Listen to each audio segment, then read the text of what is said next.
watch the new John Mulaney stand-up special. Right. Just as the kids say, dropped. It just dropped. I actually found this article before I watched it, and I kind of wish I didn't. Because especially in this one from the New York... I didn't read it until after From the New York Post. They told me all the good jokes. Like, I knew what was coming, which is kind of annoying. But his new Netflix special, John Mulaney, Baby J, really just talks about his whole rehab. The entire thing. Pretty much the whole thing. Yes. It's about the lead up, his time in rehab. And that's it. I mean, he only references his kid like once or twice. Doesn't get into that. Mentions his divorce once. He gets really into detail about I don't want to ruin it for you guys like it was ruined for me, but he gets into the intervention that happened, and there were a lot of famous people there, which he said was very flattering. Yes. But I actually really enjoyed it. It definitely, his tone is a little different because he's not bouncing off the walls, because he's not on whatever cocktail of drugs. And he looks really fucking tired. Like, it looks like he's aged a decade in the last 3 years. Maybe also just being a parent of a baby will do that to you as well. But I learned a lot. Yeah. He shared a lot. Yeah. To the point where he even said, think about what I'm not sharing. Yeah. Buying a Rolex watch to immediately sell for cash for drugs. Like, I didn't realize how big of a problem he had. I don't know. And he gets into it. Some things did not fit. But Bill, you were saying you didn't like it so much, and I don't know. It wasn't boring. Does it hit a little close to? Does someone wish they had 12 famous friends who did an intervention for them? Are you feeling a little jealous? Maybe. Baby B on the streets. It's not the barbs themselves. It's just the delight you take with yourself. Should we call you Baby B from now on? Call. Oh, right. You're the bull. Yeah, I'm not a calf. I'm a bull. And you're getting very close to getting Schultz. I'm saying that right now. At least I've warned you. I don't like him.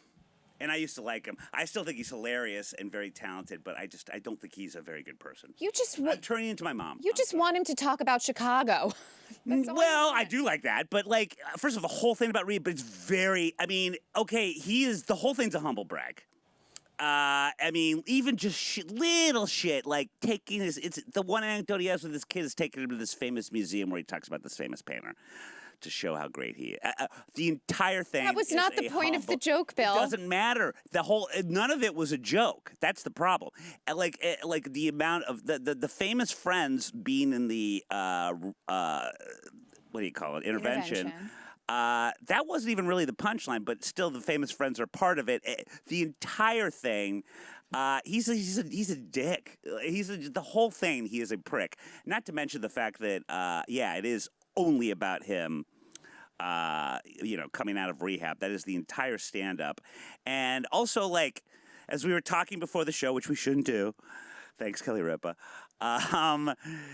You're not supposed to even like date after you've gone through what apparently the horrible drug addiction that he had. I have some questions about that as well. You're not even supposed to date. He knocks up Olivia Munn a week after rehab. And then apparently his tour, he said in multiple interviews and talk shows, they're like, your tour date is insane. It's like day after day. They're like, you have to have breaks between this. Most comics do. Well, this addiction is that. And I guess that's a better addiction, sure. But what happens when that stops? He talks about how much he loves attention. And like the whole thing with comics now is it's all truth, hard truth. I didn't like his truth. I think he's kind of a prick. And also, if you're going to do the truth, and he does these hard truths, what about the wife that you divorced right after rehab and go immediately into Olivia Munn? Like, he's like, oh, I'm not as good of a person as you think. Well, no, we don't think you're as great of a person, but if you're going to deal with these truths, deal with all the truths. Deal with the stuff that was really bad. Lots of people have chemical issues, I've read. Yeah. But he's done some other things besides that. It is interesting the stuff he was willing to share. Versus. Some of it he wanted it both ways. Good, but that he wouldn't share. I guess, though, the other truths involve other people who may not like to necessarily have their spot blown up or to have their True. Maybe Olivia Munn explicitly said you're not allowed to talk about me on stage or our son, Right. Yeah, no, that's true. But I don't know. I also think that, especially in this day and age, if you're dating a comic, you know what goes into dating a comic, and everything's material. Another one of the many cliches. I don't know. I enjoyed it. I think you should watch it. I enjoy it. It's not boring. I just don't like him anymore. I used to like him. Again, I said, Bill, is it because he's a quitter? That's why you don't like him anymore. Well, first of all, the middleman dealer. That's a funny bit that I'm sorry. That I have heard before. He's done that bit before. Okay. Which was he turned his drug dealer into a drug dealer. He actually wasn't a drug dealer. He just got drugs for him. He was an artist that felt bad about Mulaney going on the streets. You're a millionaire, dude. No one in the 21st century with even an iota of cash goes on the street to get drugs. It's just that part makes. There's a lot of question marks I have with his whole story. So this guy's like the middleman drug dealer. But then when he talks about getting drugs, he goes to the dealer's house. Nobody goes to the dealer's house, particularly when you have money. Dealer come to you.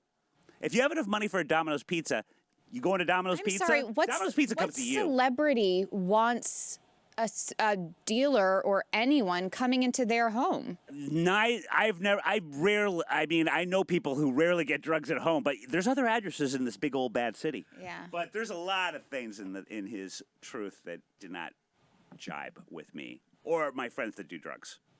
Yeah. I had to ask them. Frankly. You know what? I understand how you feel. I like to imagine it's exactly how I feel about Jennifer Lawrence being an actress. There was a little bit of you call yourself a druggie. Yeah. It reminds me of I'm sure she was on Red Eye with you. She wrote the book Party Girl. She's a regular on Red Eye. Former addict. Wrote the girl, lovely lady, Anna David. I set her up with a friend of mine. Remind me to tell you about that after the show. Okay. But I read, especially, she kept telling me to read her book. Very lovely lady. Finally read the book. I'm like, were you an addict? It sounds to me like you had some fun in your 20s. And if you word it correctly, anyone can be an addict. When indeed you're just going through a rough patch, and I don't know. I'm not saying, I think he definitely had issues. I would say it's very difficult to get addicted to cocaine. It is certainly doable, particularly if you have the funds, which is why I'm not. But it's not one of those, it's not like heroin. But there's a lot of things that didn't fit. He had a pill issue. Just an apologist for druggies, Bill. No, I'm not. They're horrible. And I actually mean that. But probably the big part was all the pills that he had from various different people that he figured out how to get the pills from. Oh, my God. Dr. Mike. Yeah. Oh, boy, yeah. It was good. You should definitely watch it. But I've become my mom, where I used to think that he was a lovely person. I no longer think that, like even a little. I think he's a narcissistic dick, and I feel terrible for his ex-wife and all she went through. And Olivia Munn got what she deserved. It does feel bad too a little bit. I was thinking about his ex-wife. He's an absolute prick. And just this idea of, then she was with him while he was really doing a lot of this shady stuff. And then it's like, and I'm pretty sure she had wanted a child too. Did I read that somewhere? I think so. If she's a woman, so yes. I could be wrong. I'm not sure. But, for then him to get his life together and then have a kid so soon after, and to be like, I was your wife for so many years, and now you're clean and sober, and now other people get to enjoy this when I put up with the bullshit for so long. Yeah. That has to hurt even... That just has to compound the hurt. The one time of the failed marriage, The one time I got a good, because again, my brothers and I, and I'm sure it's part of it because we were raised almost exactly the same way, right down to the Catholicism. But my brothers and I always sort of looked at Mulaney as like a garage band. You knew them before they got big, kind of thing. Like we knew about old Mr. Mulaney going back to when he was just sort of like a new writer on SNL, all that shit, and. So I remember very specifically when he was on Comedians Getting Cars with Coffee. Yeah. That's the one time I saw his wife. Yes, they went to his apartment. They bought a rug for his home. Yes. Yeah. She's very pretty, very kind of hippy-dippy, the opposite of him, which I thought was adorable. Yeah, she's an artist. Yeah, and I don't know. I don't like. He's very talented fella. And here's another humble brag. I did this GQ article, this interview. I don't remember even doing this interview. He then proceeds to read the interview. Now, if you do it with a certain inflection, it sounds a little fucked up. But frankly, if you just read it, it sounds like any other GQ interview. There's nothing that drugged out about it. But the conceit is that you still have to know, I was profiled in GQ. That, every single setup had that to it. And then he doesn't make fun of the thing that he's actually really bragging about. Here's the issue, Bill. Because you grew up with him, right? Because you knew him, grew up same. I didn't know him at all. No, knew of him because he grew up in a similar family situation as you, same locale. You're thinking he's like, that there's some relatability there. And now it seems like you're disappointed that there isn't. But that's just what happens when people become celebrities. They actually are not relatable. But not all of them. Like, who's a relatable celebrity? I think Matthew McConaughey is very relatable. I feel like I feel like Matthew McConaughey, aside from some hair plugs, is the same person he was before Dazed and Confused. I don't know. This is a little more cash in his Jennifer pocket. Lawrence. She's super relatable. Jennifer Lawrence is so relatable. She Thank falls. you. She falls and gets hurt. What celebrity does that? And I've by the never way, known one. how talented? Despite being relatable. Well, that's another thing that makes her relatable is that there's no discernible talent there. No, there is talent, is my point. No. But she still does. She's still in movies. She's like me. You're not going. If you're going to go full praising Jennifer Lawrence, say she's talented as well as. It's taking the relatability angle, which should make me like her more, but I don't. Yeah. You know what I love is her round Midwestern face. Oh. Yeah. You just hate the. You hate She's the so flyover normal country. like us. You know who would agree with me right now as far as Mulaney? Jennifer Lawrence would. She'd be like, yeah, Bill, you know what? He's not one of us anymore. Yeah, Tom Hanks, too. He might agree. Yes, actually, Tom Hanks Go to black. is one of